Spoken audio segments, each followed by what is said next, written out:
د ولسي جرګې معترضو کاندیدانو د کابل ښار دروازې تړلي. د تیرو ټاکنو د یو شمېر کاندیدانو پلویانو د یوه لاریون په ترڅ کې کابل ښار ته داخلېدونکي لارې د ټرافیکو پر مخ تړلي دي. دغه مظاهرې چې د 3 شنبې په سهار پیل شوي په پارلماني ټاکنو کې د کابل رایو د باطلولو غوښتنه کوي. دا په داسې حال کې ده چې ټاکنو کمیسیون تېره اونۍ د کابل ولایت د تیرو پارلماني ټاکنو لومړنۍ پایلې تر اوږده ځنډ وروسته اعلان کړي دي. د کابل نیوز درنو لیدونکو السلام علیکم، زه اسماعیل شاکر یم او تاسو د نن ځانګړی انتخاباتي بحث ګورئ. د نن بحث مو د کاندیدانو اعتراضونو ته ځانګړی کړی چې پر موضوع به راسره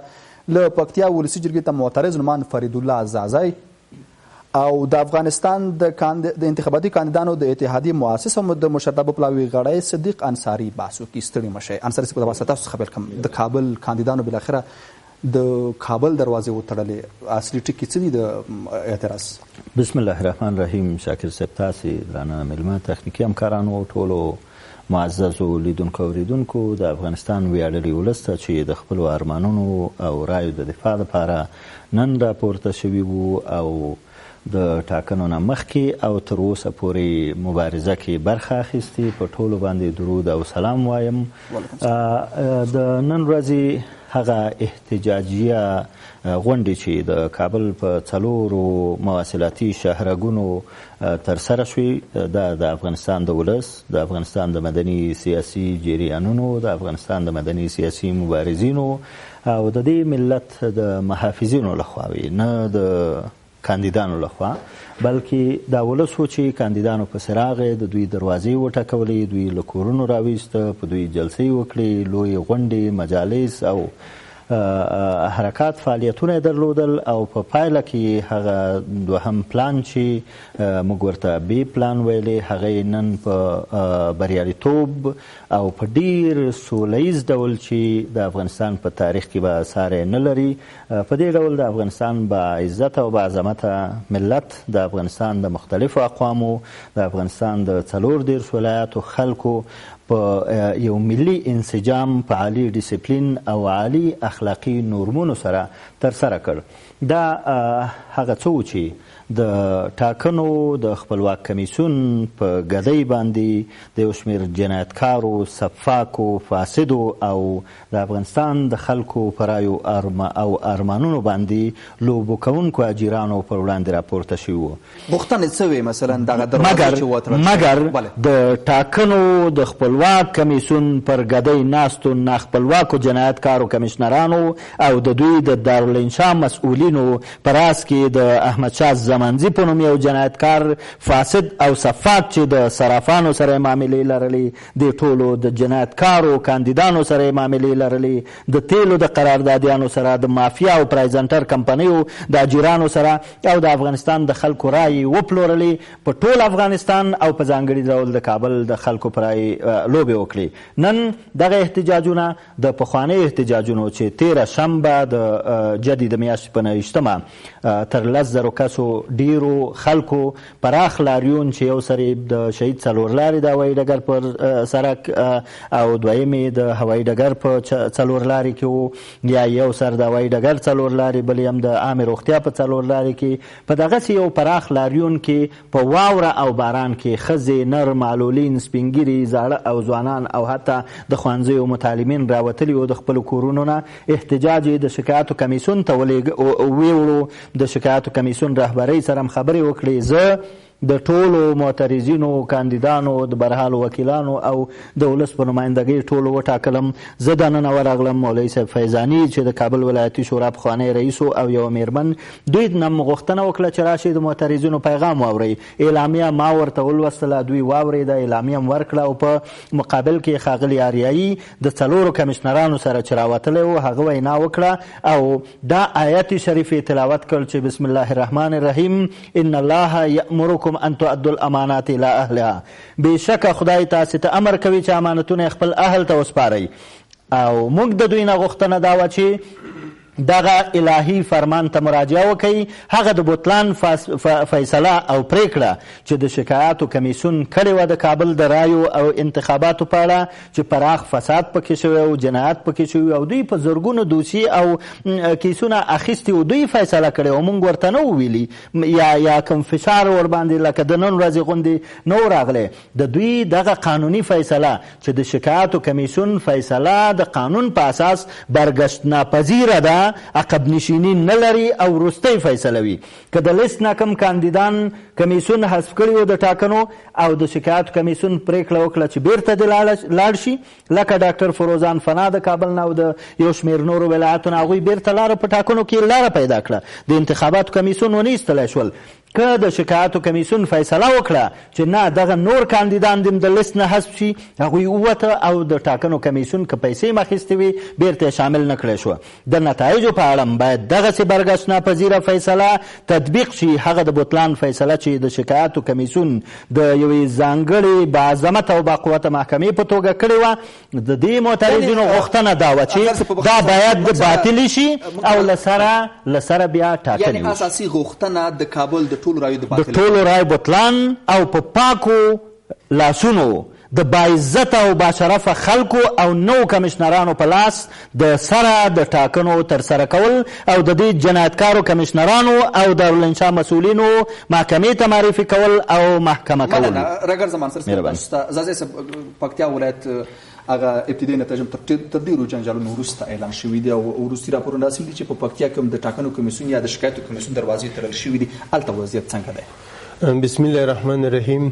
د سلام په وړاندې کولو سره تاسو ته او ستاسو همکارانو ته د کابل نیوز تلویزیون ګرانو لیدونکو ته لکه څرنګه چې د افغانستان په مختلفو ولایتونو کې په شمول د کابل انتخابات وشول، پکتیا کې هم ورته انتخابات ترسره شول، خو ولې ستونزې او مشکلات وو. ستونزې یو څو اړخو پورې مربوطې دي. مثلا یو څه ستونزې وي چې خپله د کابل یا د پکتیا د انتخاباتو د کمیسیون پورې تړلې وي، او یو څه ستونزې وي امنیتي پورې تړلې وي چې هلته امنیت ډېر سخت او مشکلات او ستونزې وي،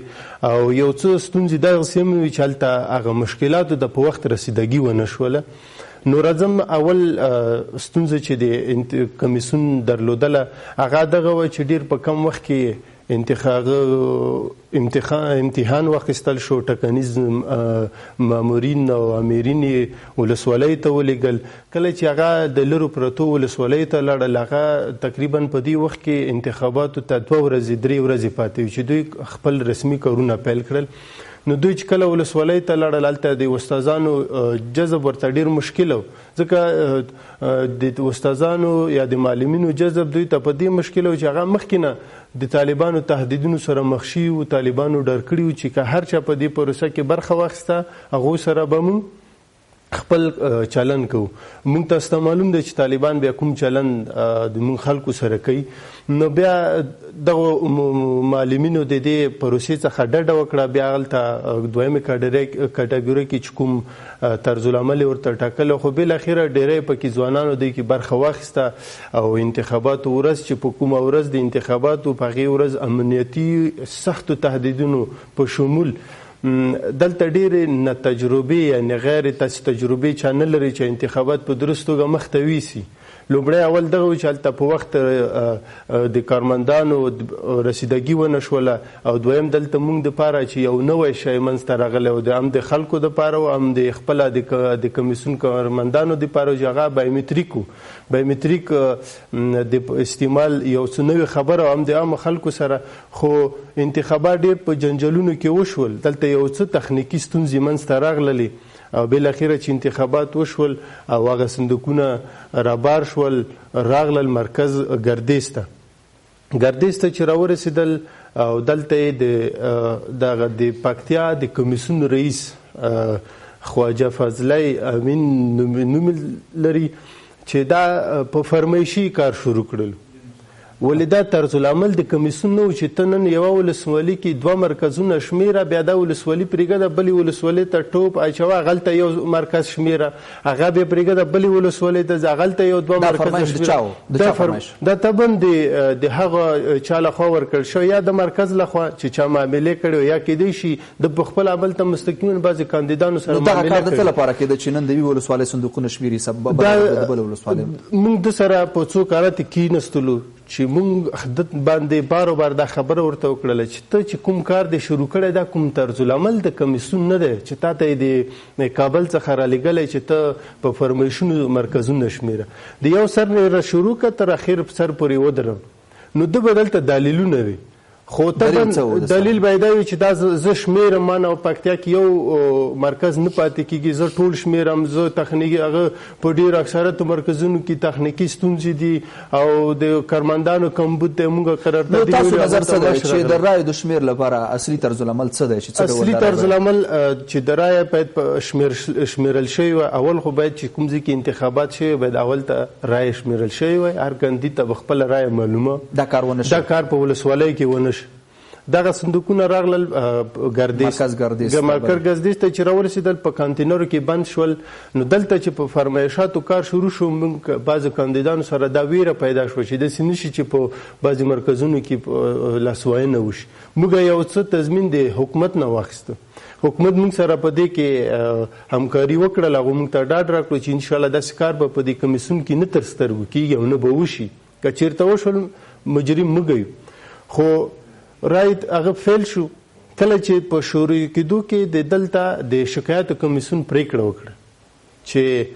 د اریوب ځاځي ولسوالونو 14 مرکزونه یې باطل کړه، د لږې منګل ولسوالي وه، یو څه د پاټان ولسوالي وه، یو څو مرکزه د ګردیز و، دا یې باطل کړه. دا یې په داسې وخت کې باطل اعلان کړه چې نه د دغو ولسوالۍ صندوقونه بررسي شوي وو، نه تفتیش شوي وو، نه شمار شوي وو. دوی څه دلیل درلود؟ دوی درلوده چې موږ ته قومندانۍ او ولسوالۍ مکتوبونه راکړي چې دا انتخابات په خپلو ځایونو کې نه دي شوي دي، بعضو خلکو لخوا کورونو ته وړل شي. له تفتیش پرته دا باطل شو. البته کوم ثبوت دلته موجود نه و. که د قومندانۍ د ولسوالۍ قومندانۍ مکتوب دومره دقیق کي، داسې خو زه 10 مکتوبونه درته راوړم چې قومندان ولیکي چې په دې ولسوالۍ کې درست انتخابات وشي. دا زه به پوښتنه کوم، دغه خبره تکمیل کړم. موږ پکتیا کاندیدان سید یو څه سالم ضد او مبارزې سره لرلې. دلته یو شمېر کاندیدان راپورته شول چې دغه شکایت کمیسیون سره په ښکاره معامله شوې. یوه پوښتنه هلته کوم په ډېر بخښنې سره چې دا خبره به تکمیل کړم بیا تاسو که پوښتنه شکایت کمیسیون سره په ښکاره معامله شوې ده. هغو دغه د وخت نه مخکې دغه پرېکړه اعلان کړله. دوی غوښتل چې که دا اکثریت رای چې څوک لري دا چې د منځه وځي موږ ته چانس برابري. شکایت کمیسیون سره چا معامله کړې ده؟ شکایت د کمیسیون سره خپله د پکتیا بعضې هغه نمایندان چې دوی په دویمې کډاګرۍ کې دوی رایه لرله او اکثریت رایه چې چا لرله هغه یې پې باطل اعلان کړه. مثلا زما وې او د یو څو کاندیدانو نور چې هغو تقریبا د 2000 لزرو پورې رایې ستاسو په رایې باندې بیا هم راګرځم، خو دغه د دې مسلې ته که ډېر لنډ ځواب راکړې په یوه جمله کې، هغه دا ده چې د پکتیا ابتدایي نتایج اعلان شوي دي او د نتایجو په اړه کوم شکایتونه چې تاسو ثبت کړي دي د هغوی د ارزونې یا د هغوی ته د رسیدګي سلسله به هم په ولایت کې پای ته رسېدلې وي. تاسو نه یې قانع د همغې رسیدګۍ څخه چې شکایتونو کمیسیون کړې ده؟ موږ د شکایت د ولایتي پریکړې څخه موږ هغه نه منلې ده او نه یې اوسه پورې تایید کړې او نه یې منو. خو موږ بالاخره رسیدګي د کابل مرکزي شکایت د کمیسیون ته کړې ده. ابتدایي لیست چې کوم اعلانیږي د دې نه مخکې موږ کمیسیون سره ناستې شوي دي، ورسره ناستې دوی موږ ته قناعت راکړی انتخاباتو مستقل کمیسیون چې موږ هغه پریکړه هیڅ وخت نه منو چې شکایت کمیسیون د نهایي د ابتدایي لیست نه مخکې کړي. موږ ورسره ومنله هغه کوم تظاهرات مو چې پکتیا کې پیل کړي هغه ختم وړل، آیات راغلل رای تفتیش ول. ولې کله چې ابتدایي لیست اعلانیږي دلته بیرته همغه ابتدایي لیست نه مخکې چې شکایت کمیسیون ولایتي کومه پرېکړه چې کړې وه چې دا باطلې او دا روغې همغه کمیسیون بیرته ومنله. موږ سره بیرته چې کله کوشش وکړو دوی سره کینو په دې مورد بحث سره وکړو چې تاسو موږ ته ډاډ راکړی چې تر هغې پورې چې ابتدایي لیست نه وي منل شوی موږ د شکایت کمیسیون هیڅ پرېکړه نه منو، نه کوم اعلان منو. کابل کې وشول، کابل ټولې رایې باطل اعلان کړلې. دا دې ونه منله انتخاباتو کمیسیون دا پرېکړه ونه منله پکتیا دې ولې ومنله ولې سیستم ته لارې ونه ختل هغه څه چې د ابتدایي لیست څخه وروسته شوي دي هغه شکایتونه چې رسېدګي له هغې نه وروستو یا شوې ده ورته او یا روانه ده په هغې باندې تاسو سره راګرځم انصاري صاحب یوه پوښتنه ښه ده دا ده چې د ستاسو د نن ورځې د تظاهراتو په برخه کې چې ما کومې ټولیزې رسنۍ وپلټلې یو عکس العمل د خلکو چې دغه معترضو کاندیدانو اصلي مرجع خلک نه دي ځکه په خلکو باندې لارې تړلې دي د دوی اصلي مرجع شکایتو کمیسیون دی ستاسو نظر څه دی دا سمه ده د شکایتو کمیسیون دی ما تاسو ته وویلی چې همدې خلکو دا خلکو د کابل کاندیدان دومره نه دي لکه هغه لاریون چې ما تاسو ته یاد کړو چې یو سر د خلیج هوټل یا چارې شهید څلور لارې سره او بل یې هوایي ډګر سره دومره کاندیدان خو په کابل څه چې ټول افغانستان کې هم نشته دا تر 100,000 ډېر خلک وو ولې خلک وایي هغه خلک چې مثلا له پکتیا را روان دي خلک چې د شمال نه راځي دا نن که تاسو تصویرونه وګورئ تاسو مثلا د پکتیا کابل لویه لار چې په ټانګلوګر کې نن بنده شوې وه او لله الحمد تر 2 بجو پورې د خلکو په مټ د خلکو په مرسته په ډیر سوله ییز ډول دغه تظاهرات پای ته ورسېده د خلکو په غوښتنه د خلکو نه په مننې د امنیتي ځواکونو په مرسته هغه تظاهرات چې په ختیځه لاره و د احمدشاه بابا مینې درې لارې سره هغه هم په 1:30 څه کم 2 بجې پای ته ورسېده هلته فقط 2 قوت هم استعمال شو چې یو د ملي اردو کاروان را روانو د مشرقي نه د غزنی په طرف تلو ټلیفون یې وکړو موږ ته چې دوی سره څه وکړو نو ورته مو ویلی چې متوقف یې کړئ چې موږ پوښتنه وکړو چې آیا په غزني کې کومه عاجله پیښه واقعه شته چې د دوی ورتګ عاجل ضرورت وي او که نه کله چې پلټنې وشوې د هغوی ورتګ هلته ډېر عاجل او ضروري و نو بیا د کابل جلال آباد په لویه لار نه بلکې د احمدشاه بابا مینې په لار هغسې په بګرامۍ ولسوالۍ باندې ورته لار ورکړل شوله د پی پی ایس 14 موټرې د جمهوری ریاست د خاص ګارد 14 موټرې چې ویل کېده جلال آباد نه را روانې وي هغوی متوقف شوي وو ځکه یو خو ضرورت نه و بل دا وه چې ارګ ته موږ فشار ورکوو دغه ټولې موټرې هلته ودرول شوي وي یوه ته هم د حرکت اجازه نه ده ورکړل شوې او قمندان یې راوستل شوی و هلته په مظاهره کې د مظاهرچیانو سره ګډ ناستو تر څو کوم غیر مترقبه اقدام ونه کړي یو څه لنډغر راغلي وه هلته د یو کاندید و که د چا و 40-50 کسه د وسلو سره چې هغه د امنیتي ځواکونو په مرسته د هغوی نه یا وسلې اخیستل شوي یا دفع شوي وو او دوی د برخورد اراده لرله مګر لله الحمد هم زموږ د مظاهرچیانو ملګرو چې هغوی ځانګړي امنیتي اخلاق لرل او د ډیسپلین باندې کار شوی و او دوی هڅه وکړه دغه مسله هم دفع شوه صرف یو کس لږ برخورد ورسره شوی و د شمال دروازه هم په 2 بجو او 2 دقیقو د خلکو په دعا او د علماو په دعا پای ته ورسېده هیڅ واقعه پکې ونه شوه 2.5 زره کسان هلته د شمال خلک راټول شوي وو چې ټول د افغانستان کاندیدان غومره نه وو دغسې که موږ هلته د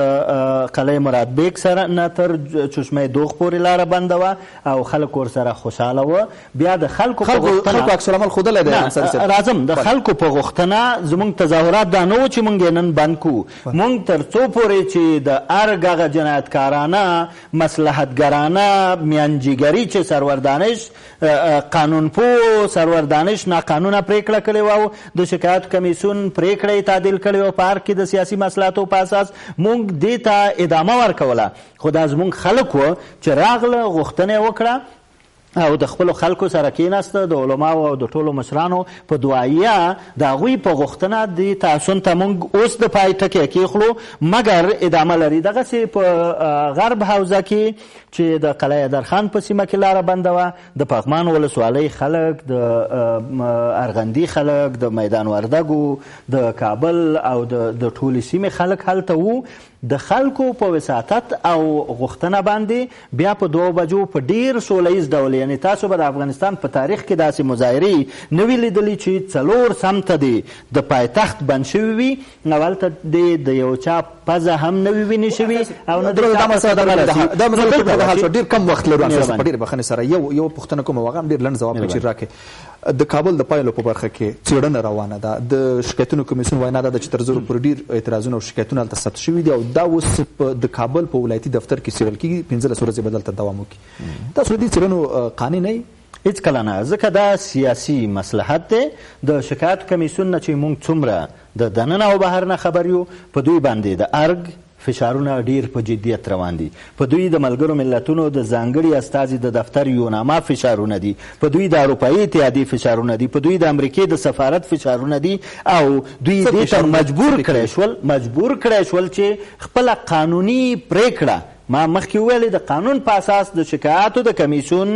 پریکړه آخري پریکړه د ټاکنو په اړه او برګشت ناپذیره ده، یعنی عقب نشیني نه مني په قانون کې، بیرته نشي اخیستلی. لکه د انتخاباتو کمیسیون که فیصله وکړي، لست اعلان کړي، د شکایاتو کمیسیون دی چې هغه باطلولی هم شي، هغه تصحیح کولی هم شي او هر څه. موږ د شکایاتو کمیسیون ټوله رهبري ناسته وه، موږ څه کاندیدان د پارلمان غړي ورغلو، پوښتنه هم ترې وکړه چې ښاغلی اریایي او کمیشنرانو، آیا تاسې فکر کولی شو چې د کابل غوندې ولایت ټولې ټاکنې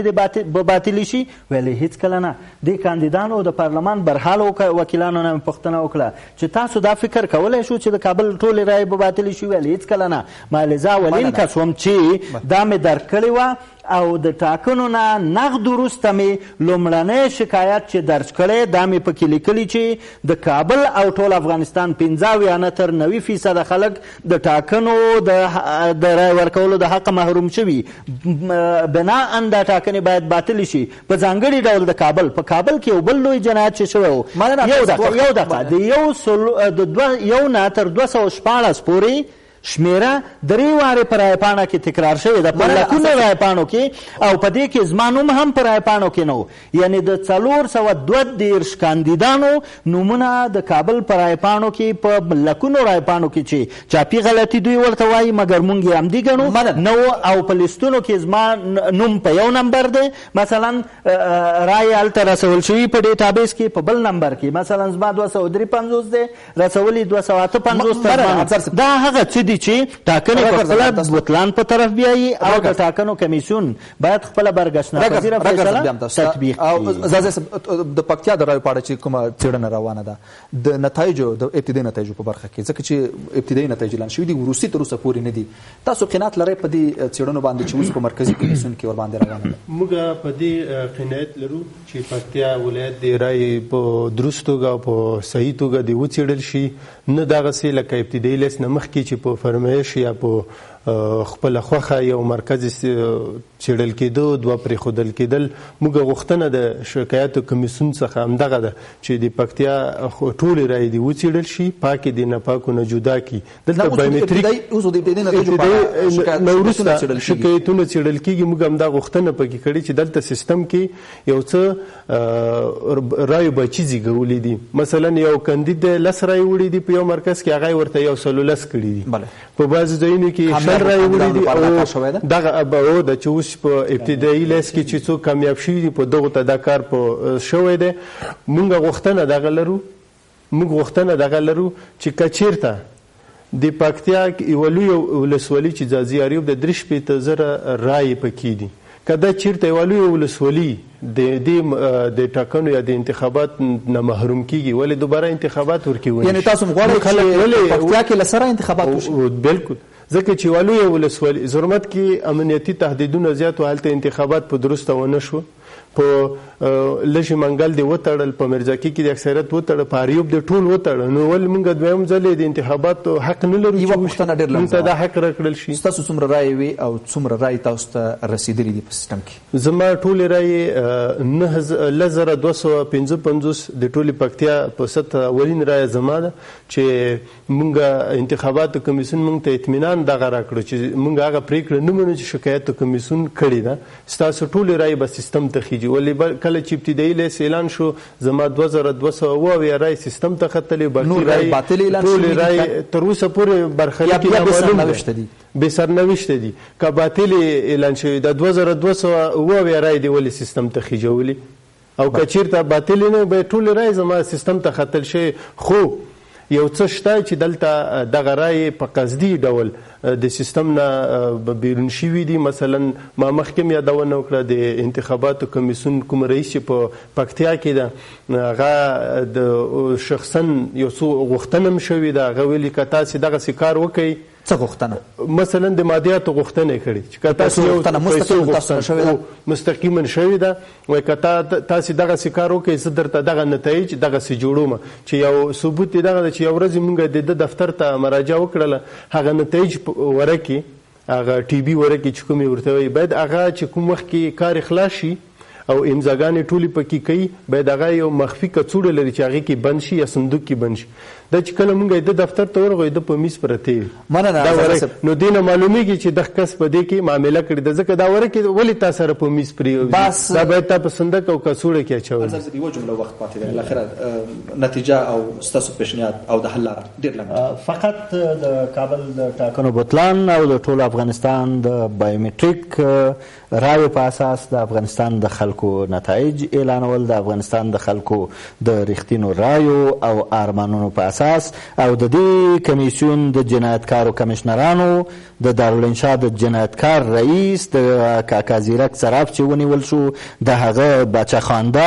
او هغه جنایتکاران چې په دې لویه لوبه کې د عملیاتي رئیس عبیدالله نیازي او نورو په شمول د افغانستان د ملت په ارمانونو او رایو لوبې کړي د دوی علني او عادلانه محکمه کولی شي د افغانستان د خلکو دردونه دوا کړي او په ولسواکۍ باندې او په رایې ورکولو او د رایې په حق باندې د خلکو هغه بایلل شوی اعتبار بیرته یاد کړي. غیر د دې نه به د دې کمیسیونو ته دغه قهرجن لاریون کوونکي او د دې وطن ولس اور واچوي او تاسې به یې لمبې د لرې لرې نه وګورئ هم په کابل کې هم په ولایاتو کې چې دا اوس د کاندیدانو اتحاد او د ټولو ولایاتو کاندیدانو د تخار بلخ هرات پکتیا قندهار ننګرهار او نور ولایاتو کې د کمیسیونو دروازې تړلې دي او دې ته منتظر دي چې ټول ملت فیصله وکړي او دوی ته اور واچوي او د ابد دپاره دا د ډیموکراسۍ تابوت د یوناما او د اروپایي اتحادیې او د دې ارګ تالي څټو ته ورولي. ستاسو جمله ماورو ډېر لنډ. زموږ غوښتنه د شکایت کمیسیون څخه دغه ده چې باید لومړیتوب بایومټریک رایو ته ورکړل شي لکه څنګه چې تاکید زیات مخکې د انتخاباتو نه زیات تاکید په بایومټریکو باید بایومټریک رایو ته اهمیت ورکړل شي او که چیرته بایومټریک رایو سره دغه پرېکړه منل کیږي موږ وایو چې موږ د رایو نه محروم کوي او که چیرته محروم شو بیا په کوم اعتبار راځي هلته د ریاست جمهوري انتخابات کیږي ځکه چې د دې رایو نه د محروم کړو نو هغلته موږ کوشش کوو چې دوی د دغو رایو نه محروم. مننه کور مدان چرال په موضوع را سره بحث وکړه. ګران لیدونکو تاسو ډېره مننه چې تر دې د موضوع ملتیا کوله. تر بیا مو الله مل شه.